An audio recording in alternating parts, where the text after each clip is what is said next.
Workers all around the world are caught in informal jobs because they need to earn an income to feed themselves and their families and cannot rely on benefits paid by the state or their own private savings. According to the International Labour Organization in 2020, over 62% of the global workforce were doing informal jobs, such as street vendors, care workers, or off-the-books hired workers on construction sites. Most informal workers are freelancers, without a contract and typically lack access to social insurance, unions, or unemployment benefits. The informal economy is not a market in the shade that does not concern the functioning labor market. Millions of human beings across the world are trapped in low income and low productivity activities. Most of them will not be able to get a better life by themselves. The COVID-19 crisis has created additional pressures to rebuild the social pact in many regions. The rise in unemployment and informality shows that social protection systems did not reach vulnerable workers in most parts of the globe.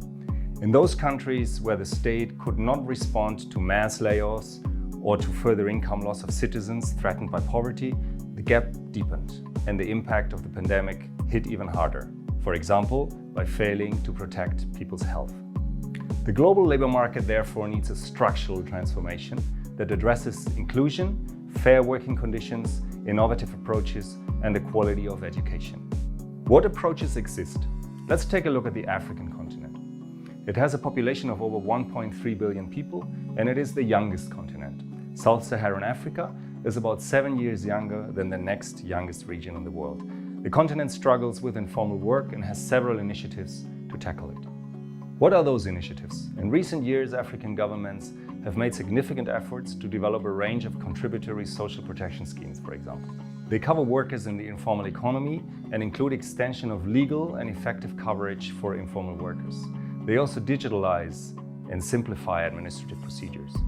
An example of extending social protection to the informal economy comes from the maternity leave, sick leave, and death benefits (MSD) fund in Namibia, a short-term social insurance scheme administered by the Social Security Commission of Namibia.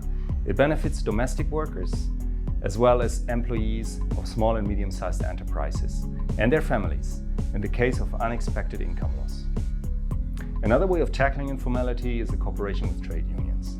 Ghana and Zimbabwe have led the way in organizing the informal economy with the support of their trade unions and own initiatives from within the sector itself. The informal economy is organized, but its organizations are usually not invited to sit around a table to negotiate. Trade unions in some sub-Saharan African countries are talking to workers' self-organizations by recruiting new members among the informal economy workers or by promoting dedicated informal economy trade unions. Other trade unions build alliances with informal economy associations and corporations, thus giving informal workers a voice rather than criminalizing them.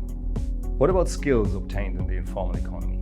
They might not be recognized or form part of an official qualification, but they're real and often relevant. Also, informal workers contribute to the GDP. The Employment Service of Uganda, among others, profiles the informal skills of their job seekers and helps them market them to employers in the formal economy. This is one step towards expanding the scope for professionalization and formalization of informal businesses. Evidence from African industry representatives shows that employers are also willing to offer workplace exposure and technical learning opportunities for skilled but informal workers. Public employment services can play an important role in supporting transitions from the informal to the formal economy. They are a relay between skills and jobs. They have an outreach to the most vulnerable, and often public employment services are also an inspector role for the labor market, and therefore can unveil and combat exploitative employment practices. In order to be relevant in tackling informal work, public employment services need the leverage of active labor market programs. So what can public employment services concretely do to help reduce informal work? Obviously, they cannot solve structural issues like the basic country infrastructure or the educational system, but they can enforce and develop its tools to address informal work. Public employment services can use and build their network to raise awareness about the topic of informal work, instead of treating it as a taboo. It makes sense to involve informal workers or multipliers in the discussion and share practices that work well regionally, nationally, and internationally. Often informal work occurs because there is a lack of information. Awareness-raising campaigns can help employers provide better working conditions, contracts, and put focus on inclusion and innovation. Public employment services can systematically and preferably with digital support assess the full spectrum of skills of the informal workers and help segment them according to their economic sector and activities for a target-oriented matching. The public employment services could further focus on promoting employability to improve the situation in the labor market in general and help reduce poverty. Support programs for business entrepreneurship can be effective, as can be specific skills trainings. Another powerful tool are early interventions to avoid informality before it happens, in cooperation with educational service providers and other stakeholders, school-to-work transitions programs, for example.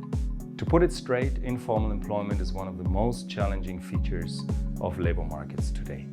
Public employment services can be a significant help here, given their role and position, but they do need to be strengthened so that they can support social protection, employability, and the sharing of practices that work well in moving workers from the informal to the formal economy.